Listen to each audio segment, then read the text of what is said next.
to the show. Hi, Michelle.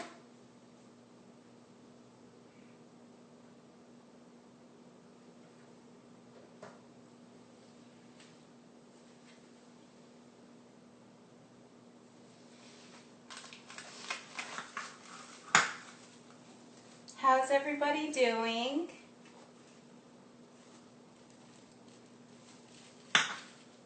I hope you're enjoying our little break before the summer session starts. Unless you're teaching May term, in which case.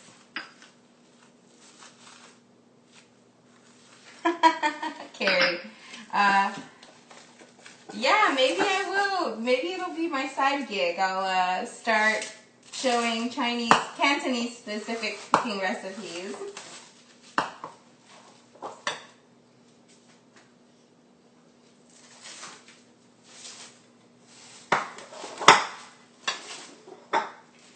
Okay, just making sure I've got all my stuff ready.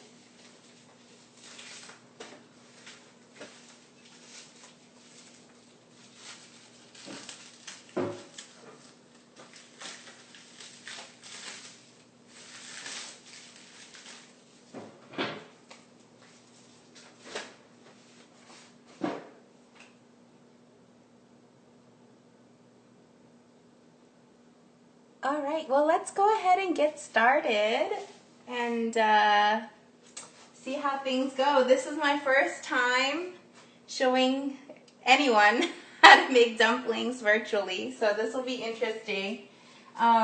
Dumplings are kind of I think, both very complex and yet very simple thing to make, because once you know how to make it, you can start playing around with the recipe and constructing the dumplings the way you want to make it. Just like when I was talking to you all about fried rice a few weeks back, dumplings are kind of a staple food for my family, and they are also going to be different depending on who's showing you how to make them. So I'm going to talk a little bit about how my mom used to make them, and then how I've also changed the way that she makes them based on things that I've learned from friends and from cookbooks and from watching different cooking channels. What's really interesting, I think, is that one of the ways I cook dumpling now is I've learned it from my Japanese friend, who's also a teacher at Richland, Ikuko. She showed me how she fries her gyozas, and they just came out so nice that that's how I do them now. The way my mom used to make her dumplings is she would just boil them and then put them in a broth. So I'm gonna show you both of those ways today. I'm also going to show you the ingredients that we put into dumplings and how to wrap them. So we've got a lot. So let's go ahead and get started. Give me 1 second. I'm just gonna grab something real quick. And I have some notes here, just in case. Okay. So the great thing about dumplings is that when you make them, it's a lot of work. It's like a whole day, but then you can freeze them, and you have them in your freezer anytime. So what I traditionally put in my dumplings, and what you'll normally find, is pork. So I've got some ground pork here. Hey Mo, good to see ya. So I've got some ground pork here. I've got a pound of ground pork, and I have a pound of shrimp. And prepping the shrimp is probably one of the longer parts. You have to take off the shell, wash them, take out the vein, the little poopy thing in the shrimp. And then what my mom has taught me to do, which is a little tedious, is you actually smash the shrimp. So you cut them and then you use the flat end of your knife and you smash it so that it's really like mushed up and essentially like ground up shrimp. That way it mixes well with the ingredients and you get a little bit of shrimp in each bite of dumpling, and it's tasty that way. The other thing that we traditionally add into dumplings are chives. So I've got some cut up chives here. These we have growing in my backyard. So I've got about a cup's worth, but again, this is all adjustable. If you really like the taste of chives, you can add more. If you don't like it, you can not include it, and that's totally fine. So that's normally how my mom makes it. She'll put shrimp, pork, and chives into her dumplings. Since I've moved out to Texas and started making dumplings on my own, we've started to add more and more different types of ingredients in there. So today I'm also going to add shiitake mushrooms. As you can see, I have washed, dried, and you have to make sure all the ingredients that you're mixing together are dry, because as you fry the dumplings, you don't want any liquid in there. That's what makes the skin soggy and it won't taste as good. So I've washed them, dried them out, and I've cut them into small bite-sized pieces. I'm also going to add shallots. You're welcome to add, let me turn this off, that might be better. I've just got some shallots here. You're also welcome to add onion or garlic if you'd like. My husband likes shallots a lot, so I've got about a third cup of shallots nice and minced up here. And then the last thing I plan on adding is grated ginger, just because it tastes really good mixed into the dumplings. So I've got about a tablespoon's worth of grated ginger in here. I don't know if you can see it because of the light. So I kind of grated it all down, and we've got that ready to go. Okay, so the key to making a delicious dumpling is to make sure you season each piece of the ingredients. So you're not just going to dump them all together and mix it. What we're going to do is we're going to season the meat, we're going to season the shrimp, season the chives a little bit, and then we're going to put it all into a mixer and mix it. I am not going to hand mix because I have a KitchenAid stand mixer, so why not use it? These things are awesome. If you can also hand mix it. That's how I was doing it before I got a KitchenAid mixer. Now the seasoning that goes into each piece is, you've got your soy sauce, which as you can see, we use a lot of soy sauce at my house.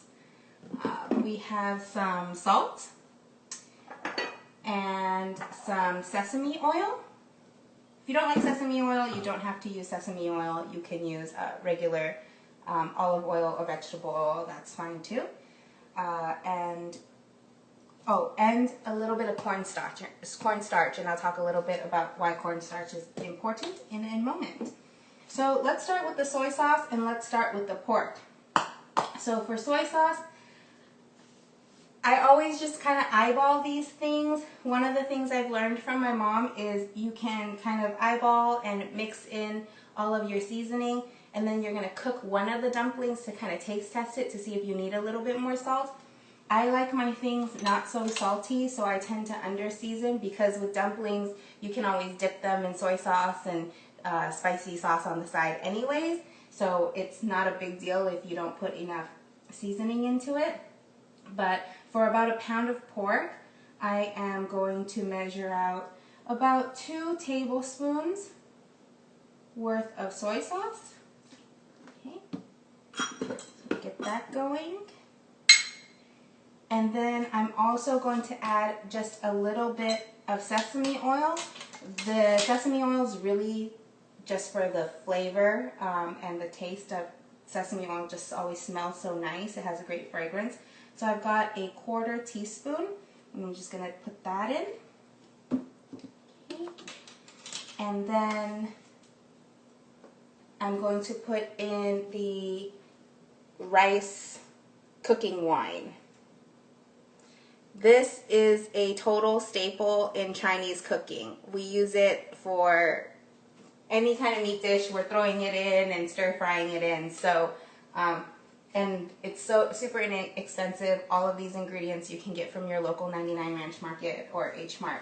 I don't have an official measuring method with teaspoon or tablespoons, so I actually just use the cap, and I fill the cap to the brim and just dump 1 cap full in.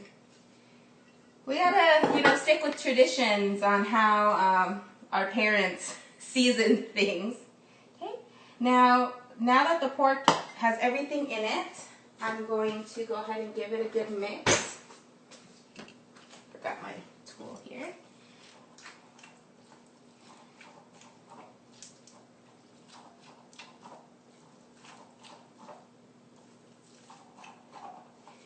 Now, as I was saying earlier with dumplings, you really want to make sure that the ingredients inside are not too wet. The reason, again, being that any kind of moisture or wetness can ruin the skin of the dumplings. So that's what we have cornstarch for. We use cornstarch just like flour. It takes out the water and kind of helps to solidify things. So what I generally do is I take a look at the ingredients after I've mixed them all together. So as with my pork, kind of have it all mixed now. It's not too wet, so I can leave it that way. If I feel like I've added a little too much soy sauce and the pork is looking a little bit too over seasoned with soy sauce, I can take a little bit of cornstarch and sprinkle it on top, just a little bit, like less than half a teaspoon, if that, and mix in the cornstarch, and that kind of helps to soak everything up and keep things dry. So these are just little tricks you learn in the kitchen, that I learned in the kitchen watching my mom throughout the years. She was always throwing cornstarch into certain things, and I'm like, oh, why do you do that? And it really helps to thicken up any kind of liquid you have going on. So, okay, so I've got that all kind of mixed in. It's going to mix in a little better too once I start throwing things into the mixer.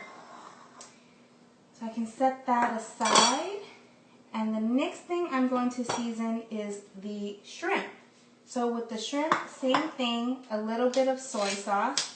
I'm going to put about a little bit less, not a tablespoon. I've got a teaspoon here. So I'm putting in 1 teaspoon, 2 teaspoons worth of soy sauce. And then again, with the rice wine, about not a full lid full into there. And then of course, just a little bit of sesame oil. And I'm going to use that 1/4 teaspoon again. Now, if you ask any other Chinese person how they make their dumplings, you're probably going to get a different recipe. So, like I said, there are so many different types of dumplings, so many different ways that people make them. So, I'm just showing you the way I was taught growing up with my family, but you are, of course, always welcome to go online and seek out different types of ingredients, types of recipes. I made dumplings, or they call them gyozas, with my friend Ikuko, and she put some radish in there, she put some carrots, so she put all kinds of different ingredients that my family didn't growing up. So it's different for everyone. Alright, so I've got my shrimp nice and seasoned, and the last thing I'm going to season are my chives. Everything else I'm just going to kind of leave alone. With the chives, I'm not going to use soy sauce, I'm just going to use salt, and I just put just a pinch of salt in there. And then I'm going to put a little bit of sesame oil. Again, depending on how many chives you have, you just want to put just enough to coat the chives, so not too much. I would say I have about a cup worth of chives here, and I probably put about a 1/4 teaspoon worth of sesame oil. And again, if you don't have sesame oil or you don't like the taste of sesame oil, you can definitely use olive oil or vegetable oil, and that's totally fine. Okay, so I've got everything all seasoned, and now I'm going to throw it into my KitchenAid mixer and get it all the ingredients mixed together.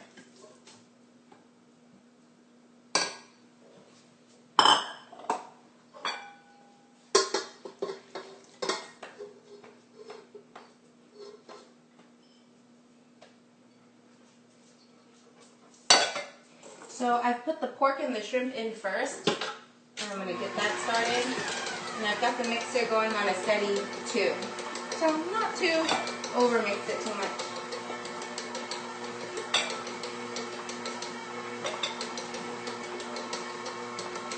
Move this out of the way.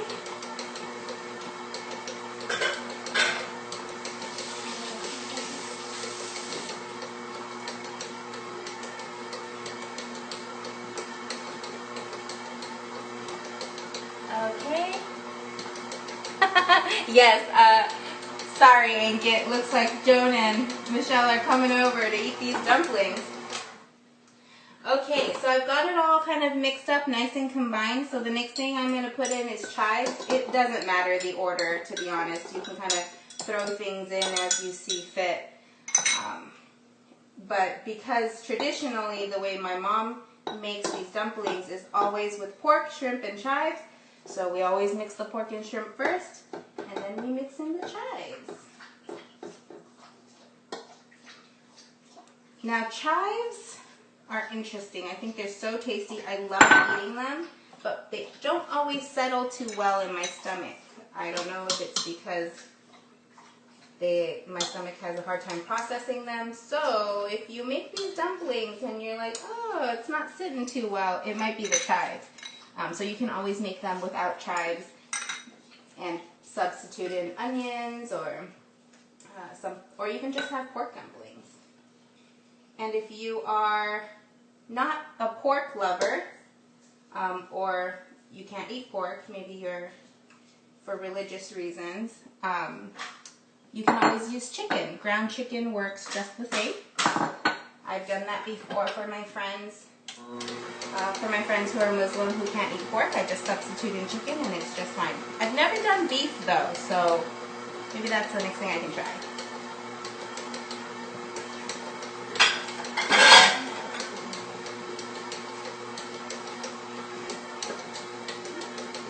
Alright, so they're mixing in now, and I'm going to go ahead and add in the other ingredients, that is the shallots.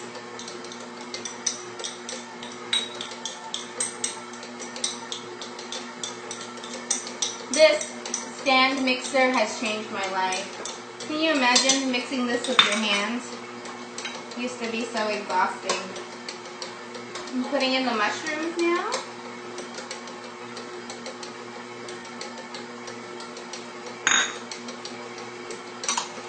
And then finally the ginger.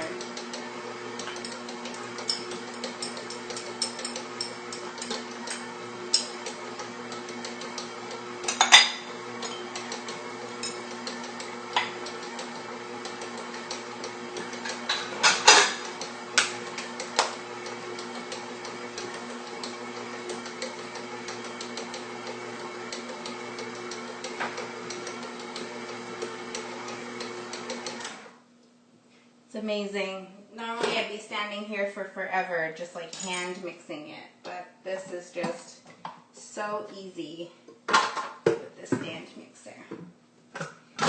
So now that I've got everything all mixed up, it's time for the wrapping. And I'm going to show you guys what this looks like once I get all this stuff off the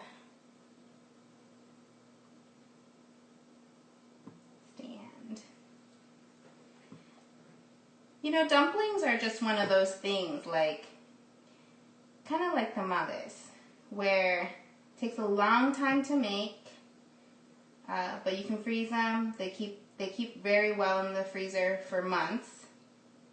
And it's one of those things where when I think about dumpling making, I think about my mom and my grandma all sitting together at the table, and we're all folding these dumplings and just talking. Some of my earliest memories of making dumplings are, of course, my grandmother showing me how to fold them. She was kind of like the master. She was so good at folding dumplings, and her dumplings always folded so nice, and they were always so perfect. And then, of course, my mom saying, "Oh, wow, you're just like your grandma. You're folding just like her." Okay, so I don't know if you all have similar memories. I see my husband is putting in his jokes. So in my cooking show, you get cooking and comedy. Comedy coming from Ankit, of course. Okay, so this is what the mixture looks like. As you can see, all the pork and the shrimp and everything is chives, all of that good stuff is all mixed together. Kind of like when you make meatballs. So I'm going to set this mixture aside because now I'm going to start wrapping. And this is the tricky part. So let me just move all of the stuff out the way. There are so many types of dumpling wrappers at the 99 and H Mart. The types of dumplings that I like to make, I use the gyoza pot sticker wrappers. It is this brand here. I've tried a number of different brands and I just really like the way this one comes out. This was a trial and error thing, so I literally would just go to the store, buy a pack of each one, and we wrapped a ton of different ones and tried them. These ones stick the best, they hold together, and they're just tasty. So, but you might find a brand that you like better. Okay, so for the dumpling wrapping portion, you're going to need a couple of things. I am going to use a scale today because I'm going to show you the exact scale for how much of the meat you should put into the dumpling wrapper. I realize like just telling you guys, oh, a little bit or of this much or that much or just showing might not be enough. So I'm actually going to give you the exact scale measurement so you can reproduce this at home. Grab yourself a couple of paper towels. You're going to need that. And then you're going to need a bowl with a little bit of water. The water is for sealing the wrapping. And I've already got a packet open here. Okay. Oh, and let me just turn on my scale.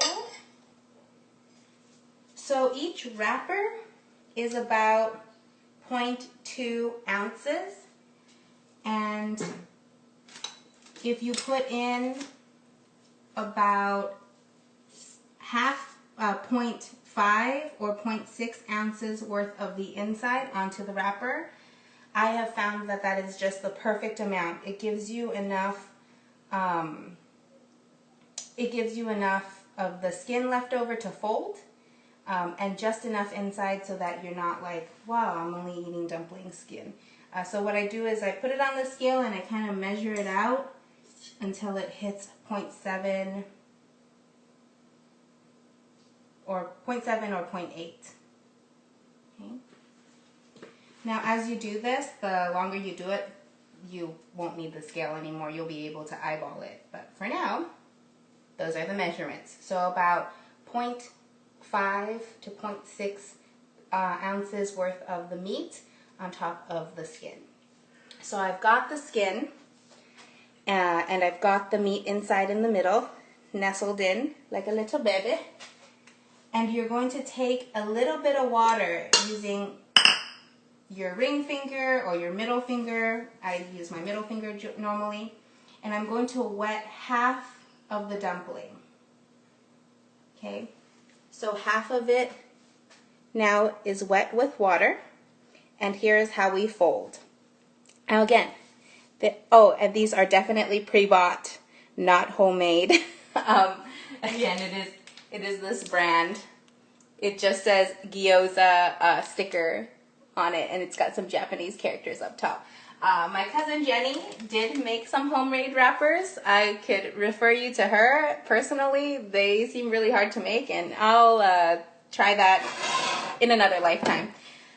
Okay, so I've got the water going, and what I'm going to do is I'm going to fold it in half, like this, and pinch it from the top, and then using my thumb and my index finger, I'm going to create one crease, and then I'm going to pinch with my other hand, pinch it together, And then again, thumb and index finger, I create a second crease, and then pinch, and then a third crease, and then pinch. So I've got 3 creases. This is terrible. I don't know if you guys can see this at all. Is it possible to see it on your end? Take a step back. Kind of better. You've got 3 creases on one side, and then holding it from the middle, we're going to start on the other side. Thumb and index finger, you crease once and pinch, 2, pinch, 3, pinch. And then you have a perfect little dumpling with 3 creases facing one way and 3 creases facing the other way. Okay, I'm holding it up a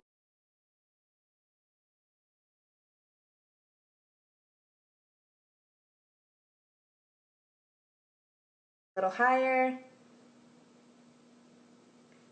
I don't know if you all can see that. Okay, that is one way of folding a dumpling. There are many different ways. I'm going to show you guys a few other ways today. I think that might be the most difficult way. I've got my tray here ready to go and some flour. So what I'm going to do is take some flour, throw it on the tray, and with each dumpling that I wrap, I stick it on the tray, and then when I'm all done filling up one tray, I stick it in the freezer and let the dumplings immediately freeze. And then once they're frozen over, we put it into a Ziploc bag and we can save them to eat for later. Although these rarely last, so they might not even make their way to the freezer. It might be like all of 2 seconds before Inkit devours these. All right, let me show you the wrapping one more time. I'm just gonna measure it out here. Oh, get this.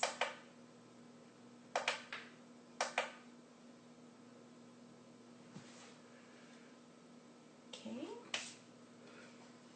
So again, I've got the meat in the middle, about 0.5 to 0.6 ounces. I'm wetting half of the skin right here. And then you're going to fold it up and pinch. Thumb and index finger fold in once, twice, and a third time. And close that on up. You want to give it a nice pinch together. Make sure it's all nice and sealed. And then on the other side, same thing. Once, twice, third time. Pinch it all together. And don't mind my super flour-filled hands. And again, you've got yourself a nice little dumpling.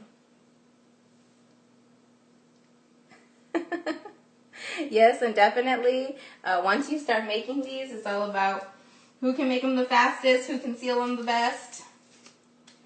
Okay, so that's the shape that we make if we're going to fry the dumplings on a pan. The other way that you can make them, the much easier way, is you can also just put some in, wet half of it, okay, and you can literally just fold it in half. So fold it in half and just make sure you pinch it all closed because you don't want any of the inside coming out when you're cooking them. So then it's a shape of a half moon. Come on over, guys. There's plenty. What is it, like a 20-minute, 30-minute drive for you? Okay. I fold them this way when I am boiling them to make them, to serve them up with some soup. So there's definitely more than one way to fold it. And then another way that I folded them before that works better if the wrappers are square shaped, but you can definitely do it this way as well, is, again, put some in the middle, a little bit less for this one. Maybe make sure it's just at 0.5, okay? Wet half of it, and then I fold it in half, just like how I was doing with the other one. But this time, I'm going to put a little bit of water on that corner here, okay? And I'm going to fold it together and pinch it together. So I've got a little, I don't know, it looks like a little gold nugget.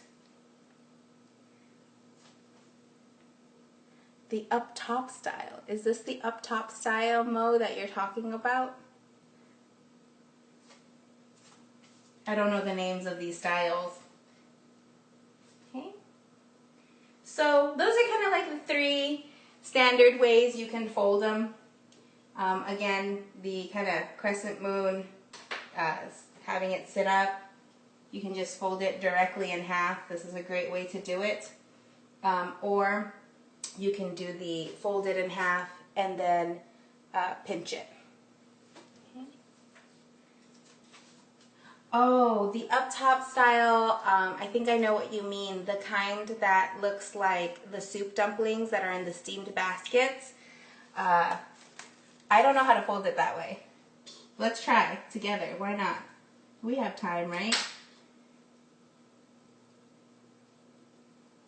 I've never folded up top style, so I've seen it done a number of times. I'm assuming you have to wet it. I'm gonna wet it all the way around. And I've seen them just kind of like hold and pinch.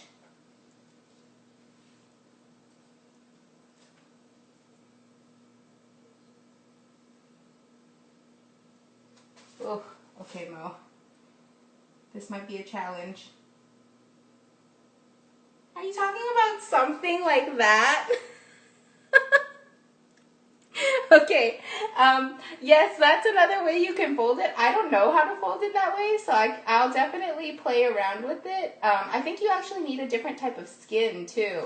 I think fresh skin might work better, but this way, you can fold it this way. Usually it's steamed, so that's definitely another way. I am not a master of that way, so that can be my summer project to work on that.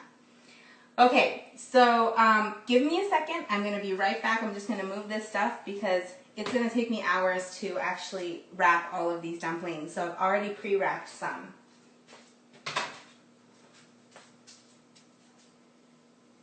So let me just move all this stuff out the way and I can show you all how we're going to cook.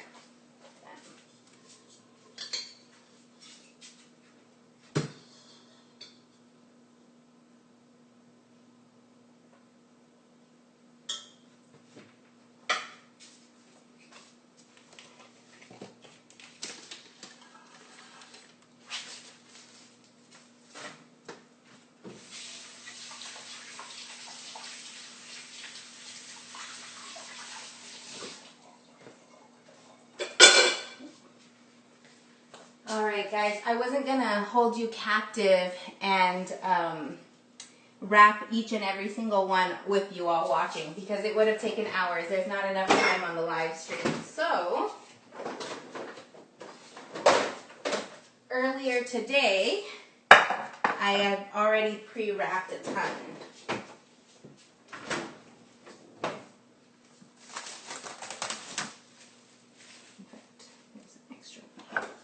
So earlier this morning, like around 11-ish, I pre-wrapped. There's about 30 here. You will, with the pound of shrimp and pound of pork and everything mixed together, you'll probably get yourself close to 60-ish, maybe even 70 dumplings. So a pound makes a lot. Okay, so I've got them all pre-wrapped here, and I'm going to show you all 2 ways to make the dumplings. The first way is, of course, not everyone's favorite, is the boiling method, and then I'm going to show you how to fry them. So with the boiling method, you can boil them and then put them into some soup to enjoy. I'm going to get the water going. I already have some water in this small pot. So what you want to do is bring a pot of water to a boil. On the side, I've actually already pre-made some soup. I put a can of chicken broth and, oh, what is happening? Pre-wrapping my mouth.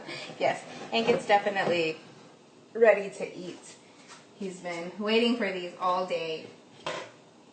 They won't last very long, so you guys want to make your way over. So I've already made some broth to go with my boiled dumplings. I just honestly sliced up some carrots, put a can of chicken broth, some water, and some cabbage, and let it all boil together. Oh, and a couple pieces of ginger in here too. So it's just simple. It's how my mom used to make it. You can definitely make different types of broth and throw it all together, like miso. You can make a beef broth if you want. You can make some ramen noodles and throw these into it. Really just dumplings can make for such a diverse meal. So you can do it however you want. So I've got the water. I'm waiting for that to boil. And what you'll want to do is throw as many, once the water starts boiling, you're going to throw some dumplings in, and then that will bring the water down, and then you wait for the water to boil again, and you pour a cup of water in and wait for it to boil a third time, and that's when you know the dumplings are done. While we're waiting for the water to get boiling, let me talk to you about dipping sauces. Ankit has an amazing concoction that he loves to make with his dipping sauces. There are many different types of dipping sauces you can use with your dumplings. There's no wrong way.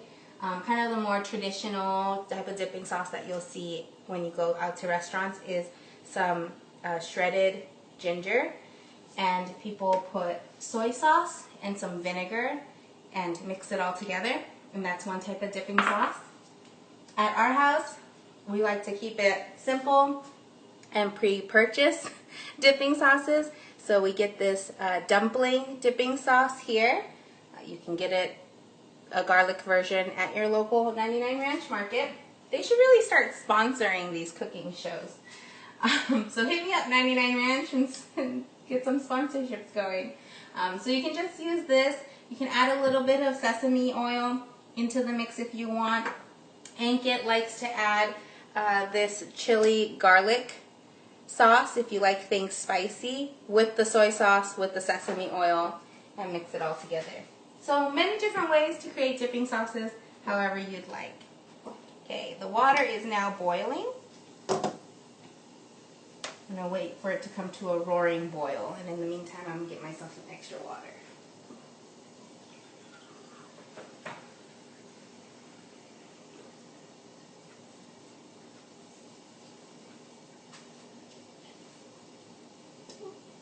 As I spill water all over the dumplings. Alright, the water is now at a roaring boil, so I'm going to throw my dumplings in.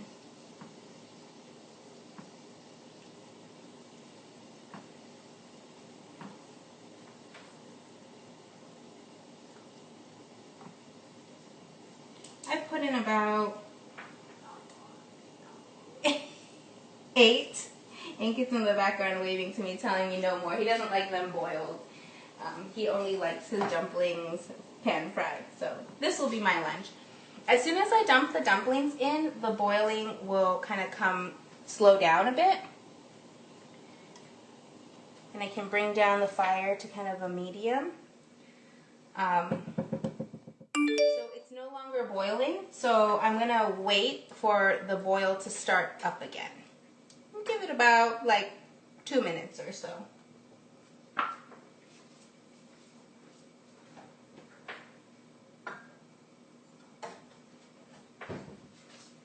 me grab a couple of extra things that I'm going to need in a moment.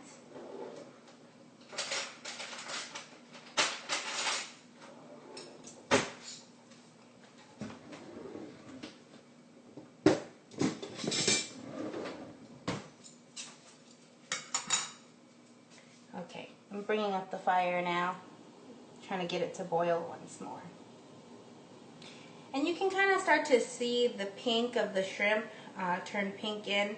And how you know that they're really starting to get done with the boiling method is things start to shrivel together and they almost look like little brains.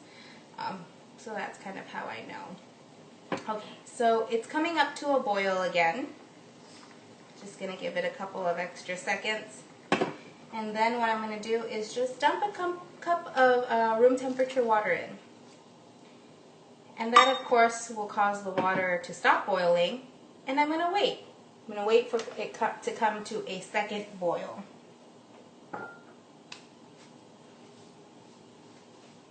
So while we're waiting, for those of you who've been saying maybe I can do a little cooking show, what would you like to see being cooked if I were to do another thing over on my own channel?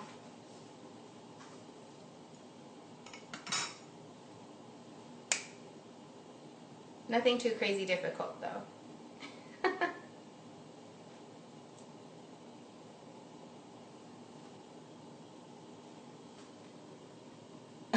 I don't even know where to get duck, to be honest. I think Costco sells duck. Peking roasted duck is really hard to make. I think you need like a special stove and everything. I don't think I can do duck, guys. That's like way up here. That's like a Netflix ugly delicious status.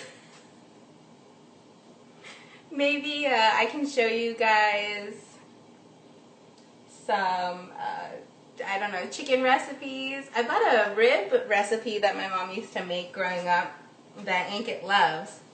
I can definitely show you that. Okay, so it's coming to a boil again. I want to give it a little bit of time, and just to show you guys what I was talking about. I don't know how well it'll show through here. Try it this way. But you can kind of see the dumplings are starting to shrivel and look like little, you know, little brainy, I guess you could say. So once it comes to a boil, I give it like 30 seconds or so, and then we're going to remove them. You don't want to overcook the dumplings, mainly because then the wrappers become really soggy. It's still totally edible and amazingly delicious, so it's not too big of a deal, but just something to consider. Okay. Alright, so the boil's up. Gonna remove my dumplings real quick.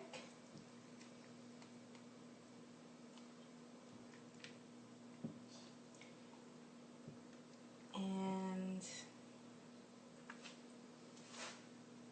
let me move this hot pot out of the way. And you can kind of see them here. And they look like this. You can eat them this way too, without the broth. You can put a little bit of soy sauce, a little bit of sesame oil, and they're delicious this way. Alternatively, if you're a soup person like I am, you can just put some of that chicken broth, veggie, carrot mixture I was talking about. Ooh, let me remove that ginger. And there you go, a perfectly balanced meal. You've got your carbs, you've got your pork, meats, and veggies. Come on over, lunch is ready. So that is one way to cook your dumplings. Another way to cook them, and this would be Ankit's favorite way, is to fry them. So I'm going to show you how to do that real quick. I've got myself a nonstick pan. I'm going to get that fire going. Get that pan get it nice and warm. I need a bigger kitchen. You all should tell my husband, if she's going to keep doing these cooking shows, we need to upgrade. Alright, in my pan, I've got some, I'm going to put a little bit of olive oil. You can use vegetable oil if you'd like. It really doesn't matter too much. Okay. So drizzling in some olive oil. I also like to, and I actually learned this from my friend Yikuko, put a little bit of sesame oil. It just makes things taste nicer. Okay. So I've got that going. I'm going to let it get nice and hot. So I've got my fire on kind of a medium right now. I'm going to let that go. And while that's going, I'm going to make my like little starch mixture. That's what I'm going to pour on top and put the lid on to let the everything steam through and cook while it's crisping up at the bottom. So you get that nice crispy bottom along with that nice cooked center. So in order to make that, I've got my cornstarch. If you are gluten intolerant, this might not be the recipe for you. So I've got about a tablespoon of cornstarch in here, and I'm going to add some water.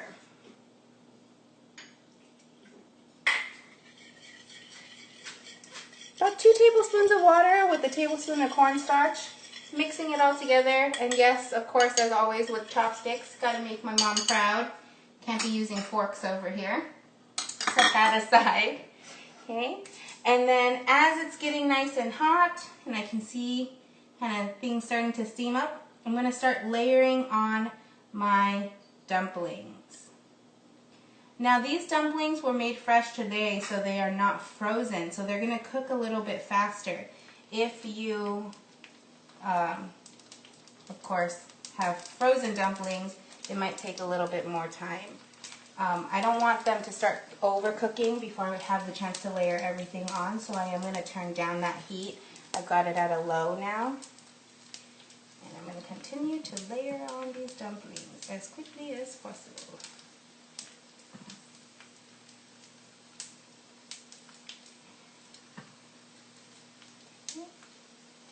So, purely for decorative purposes, you can kind of make them go all one way.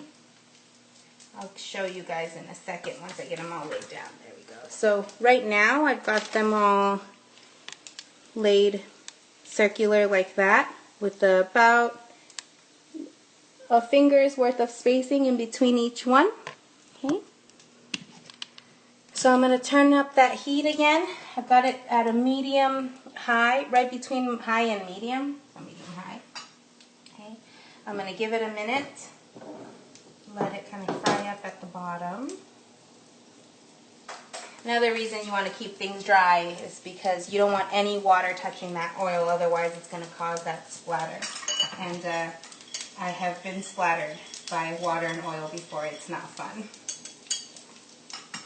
Alright, then once things are nice and heated, I'm going to take my starch water mixture, pour it on top.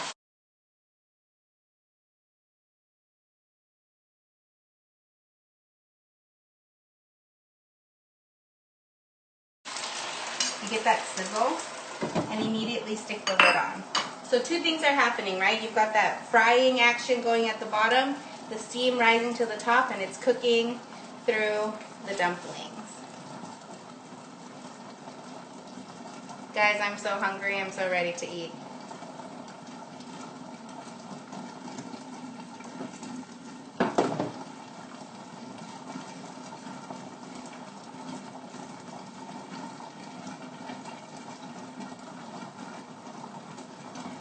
So time-wise, I'm not quite sure how much time I usually keep these on. I usually just kind of eyeball it.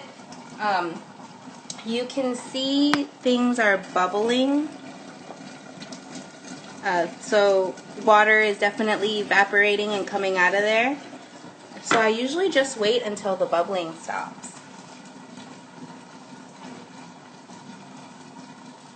Let me show you guys my soup dumpling. It's looking delicious. I'm so excited to eat this. Would it be rude to eat on camera?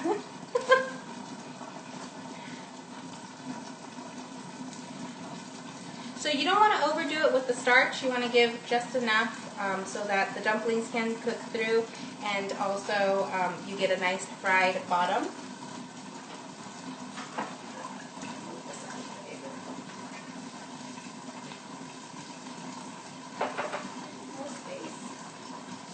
Y'all, I need a bigger kitchen. And I need all of you to move and live closer to me, so when I make all this stuff, I can share. Anyone feel like moving to McKinney?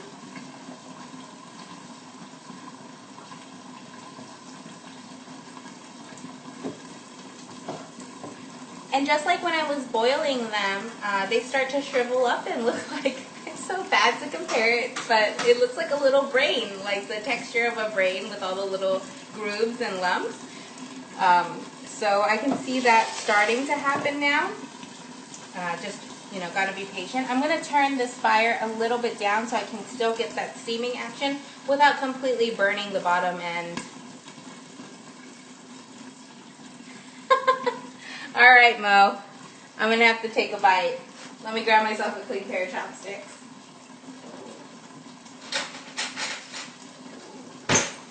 Another tip when you're making dumplings is after you've made all the meat mixture, you should wrap one first, throw it in a pot of boiling water, cook it through, and then taste test it.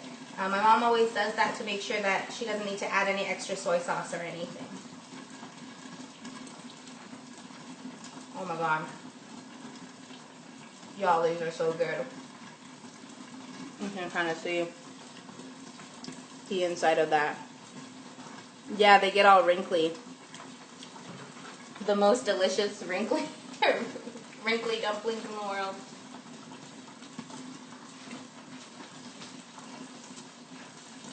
Yep.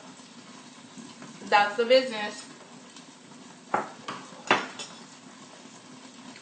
Okay, so it's been a couple minutes. I'm now going to lift up the lid to let the rest of the liquid evaporate off.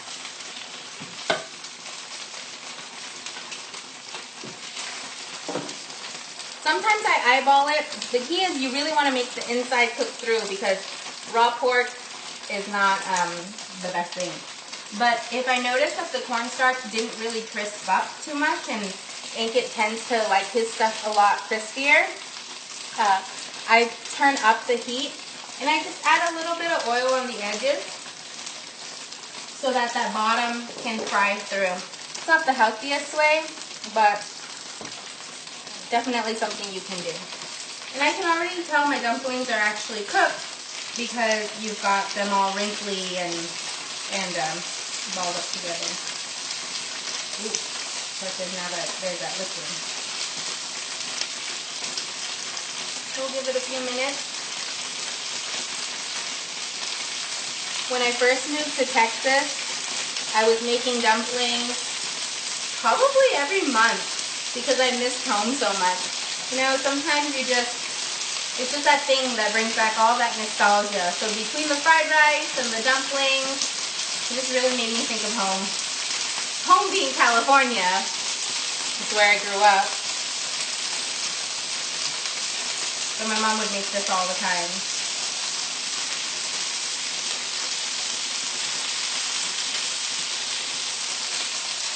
Okay. So I personally don't flip them, but you definitely can. Ankit likes to flip them. What he'll do is he'll break them apart and flip each one so that both sides get super crispy. I don't make them that way, just because that's just a lot of work. But Ankit definitely does flip it. Okay, so I definitely see it starting to brown at the bottom.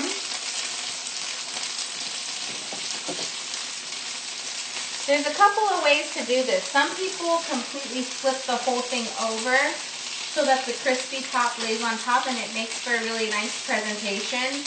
I'm not about that presentation today because it's okay. It's a Thursday. We don't have to worry too much about it.